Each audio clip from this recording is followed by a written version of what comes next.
Fala pessoal, no vídeo de hoje vamos abordar um assunto muito importante, as 7 maiores causas do mau hálito. O mau hálito é um sintoma relativamente comum que pode surgir após o consumo de alguns alimentos ou até mesmo por ficar horas sem comer, mas também ele pode surgir com acúmulo de bactérias na língua, cáries ou problemas da gengiva, como a gengivite ou a periodontite. Então é sempre muito importante consultar o seu dentista com regularidade, a partir do primeiro sintoma de mau hálito recorrente, especialmente quando é frequente ou acompanhado de outros sintomas, para que seja feita uma avaliação, identificada a causa e principalmente ser iniciado o tratamento da maneira adequada. Pessoal, sempre recapitulando com vocês, esse vídeo é de caráter meramente educativo e informativo e para qualquer dúvida, consulte o seu dentista. Então, pessoal, vamos lá. Abrindo a nossa lista. Sujeira na língua. Eu tenho certeza que você pode escovar o dente bem, você pode passar o fio dental com regularidade, mas se você estiver esquecendo de escovar a língua ou até mesmo usar um raspador, você pode estar com mau hálito. Você já reparou que em algum momento a sua língua esteve com aquele aspecto esbranquiçado, aspecto amarelado ou até mesmo amarronzado? Então, se isso aconteceu com você, você pode ter certeza que você pode estar dentro dos 70% das pessoas que têm sujidade na língua. E isso pode ser mais grave do que você imagina, porque por mais que você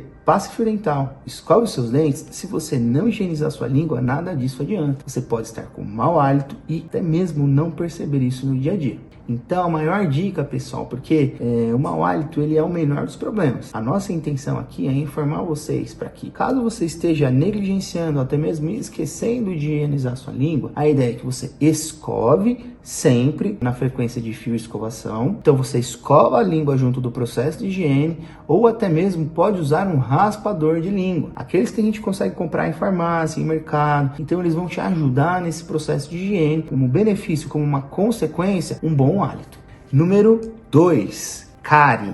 Pessoal, cárie é um assunto extremamente sensível. Por quê? O que acontece no processo degenerativo do dente? A bactéria, a cárie, ela se instala na superfície e com o tempo ela vai se alimentando de açúcar, ela vai se alimentando da quebra do carboidrato. Isso favorece um ambiente muito positivo para que ela cada dia mais se instale em maior quantidade. E quando a gente tem um estágio avançado já da cárie, quando a gente já tem uma desmineralização do nosso dente, já tem o que a gente chama de superfície contaminada, aquela superfície com certeza vai estar com odor. Por quê? Um dente íntegro, ele não tem nenhuma área de entrada para a bactéria. É um dente liso e por mais que ele tenha aquelas rugosidades ali vamos dizer assim, no teto do dente, ainda assim a gente não tem uma penetração tão fácil dessas bactérias. Mas se porventura você estiver com cárie,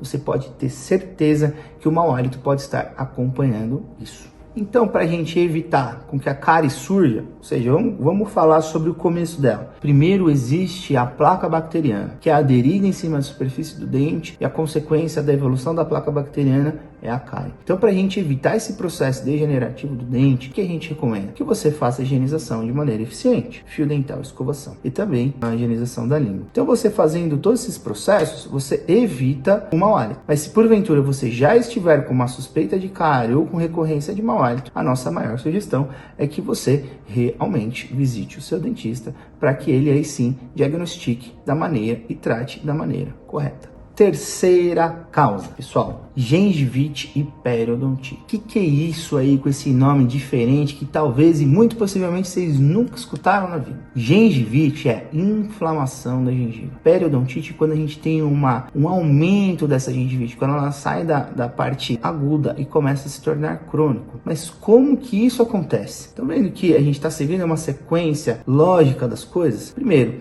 essa placa bacteriana ela tem uma aderência no dente, ela vira uma cárie, ou que mesmo que não vire cárie, ela fique cada vez mais espessa, a tendência é que essa placa se forme um negócio chamado tártaro, e esse tártaro começa a invadir as estruturas de gengiva, ou que nós chamamos de tecido mole. Então, quanto mais placa bacteriana, quanto mais tártaro, que normalmente fica acumulado aqui atrás dos dentes inferiores, maior a chance de nós termos o que a gente chama de gengivite, que é a inflamação da gengiva, e por consequência a periodontite. Quando a gente tem uma evolução que vai para além da gengiva, a gente já começa a ter um comprometimento mais profundo, começa a comprometer a parte óssea. E o que fazer, Dr. Guilherme? Pessoal, é muito simples. Vocês vão perceber que as maiores recomendações são sempre visitar o seu dentista com regularidade. Porque se houver o menor sinal clínico de placa bacteriana, tártaro ou até mesmo uma gengivite aguda, uma periodontite, o que a gente, como clínico, vai instituir de tratamento para vocês? Prevenção. E prevenção ou profilaxia, como nós chamamos aqui, tecnicamente, aqui na clínica, é fazer a limpeza. Então,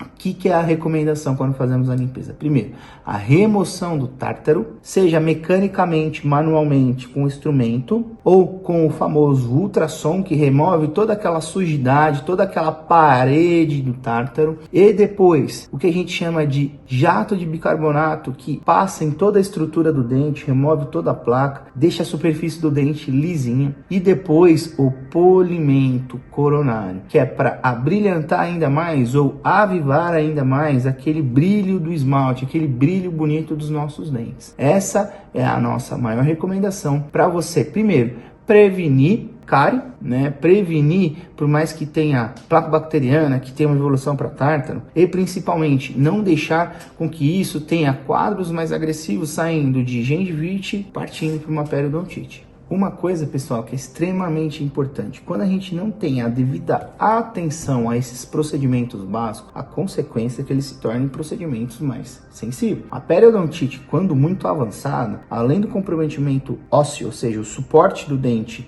dentro do osso, a gente pode ter um comprometimento de infecção. Ou seja, aquela bactéria que está transitando, e vale aquela frase que a saúde começa pela boca, né? Aquela bactéria que vem transitando dentro do nosso meio bucal, se tiver um contato direto com o nosso fluxo sanguíneo, isso pode ter uma contaminação direta. Em alguns casos, isso pode ter uma proporção mais grave, fazendo com que o paciente tenha que tomar antibiótico e fazer tratamento com médico junto do dentista. Quarto motivo, pessoal, ficar muitas horas sem comer. Eu sei que você pode ser adepto de jejum intermitente, que você pode ser adepto a ficar uma janela de horas considerável sem se alimentar.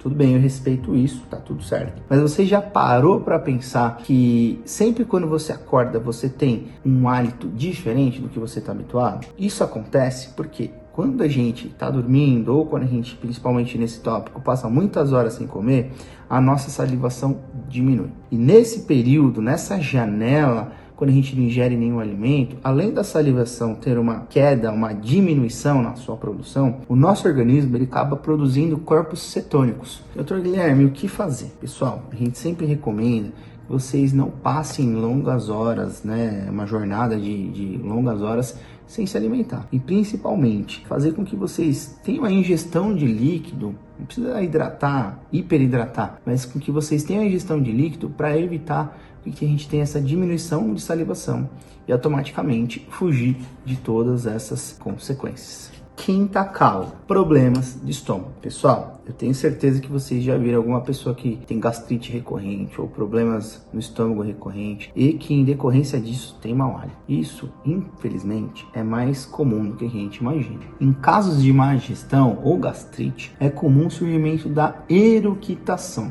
Dr. Guilherme, o que é isso? Isso é popularmente conhecido, pessoal, como arrotos, tá? Isso todo mundo conhece. E esses gases, ao passar pelo esôfago, que é dentro do nosso trato digestivo aqui, e chegar até a boca, eles também podem provocar um mau hálito. Então, assim, vocês entendem, começam a observar que o processo da saúde, ela realmente começa pela boca. Então, quando a gente tem até possíveis problemas gástricos, isso também reflete no mau hálito. Então, vale a pena a gente sempre observar as causas e procurar os profissionais, no caso, né, do mau hálito, procurar o cirurgião dentista, mas também, quando a gente tem comprometimentos mais de trato digestivo, procurar o clínico geral, também o nosso colega médico.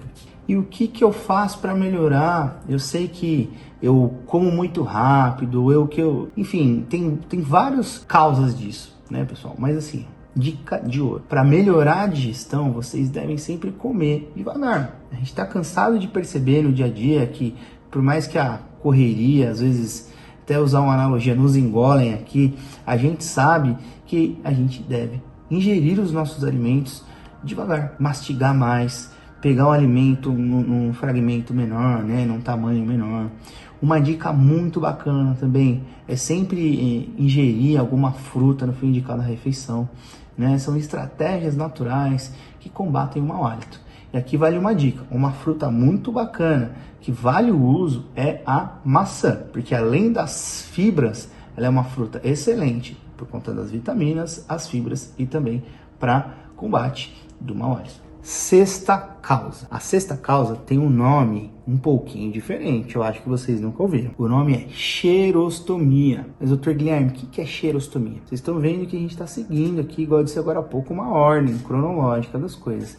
E a xerostomia é uma ausência de salivação, é uma ausência de umidade dentro da nossa boca. E pela ausência da umidade, a gente acaba gerando um processo de mau hálito. Isso é extremamente normal. Então, se você já passou por esse problema, mas fala, caramba, eu visito o dentista com frequência, mas nunca abordei esse tema com ele. Eu tenho uma higienização boa, faço uso do fio dental, faço uso da escovação corretamente, faço uso de um raspador de língua, ou tenho a higiene de língua muito bem estabelecida, mas ainda assim eu percebo que estou sempre usando uma balinha de menta, alguma coisa do tipo, ou estou sempre colocando a mão na boca para validar se eu estou ou não com mau hálito. Pessoal, a xerostomia é muito mais comum, é muito mais normal do que a gente imagina. E o que fazer se eu tiver com xerostomia? Primeiro ponto, pessoal, xerostomia é uma ausência de hidratação, uma baixa salivação, né?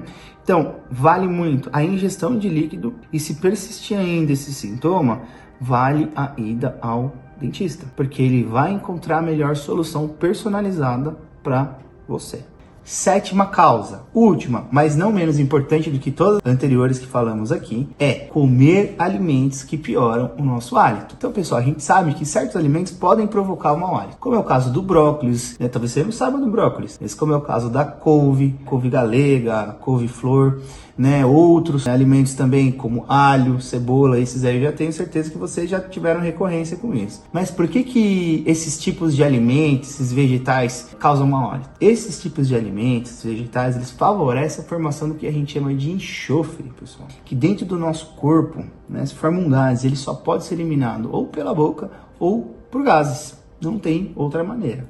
E o que fazer, pessoal? Só a gente sabe, né? A vida real, ninguém vai ficar evitando esses tipos de alimento, até porque são alimentos saudáveis, né? Os temperos também, como alho e cebola, são alimentos muito positivos, né? Então, se você faz uso em altas quantidades disso, o ideal é que você sempre se atente à sua higienização, porque por mais que você faça a ingestão desses alimentos, ame esses alimentos, mas não higienize, você vai entrar dentro de um conflito e você pode, dentro desse cenário, estar com mau hálito. Então, vale essa dica. Então, pessoal, esse foi o nosso vídeo de hoje. Eu espero que essas dicas tenham sido muito valiosas no dia a dia de vocês. E não esqueçam, se inscreva no nosso canal, curte, comenta, compartilha, que eu tenho certeza que isso pode te ajudar ou até mesmo ajudar muita gente. Obrigado e acompanhe os nossos próximos vídeos aqui no nosso canal.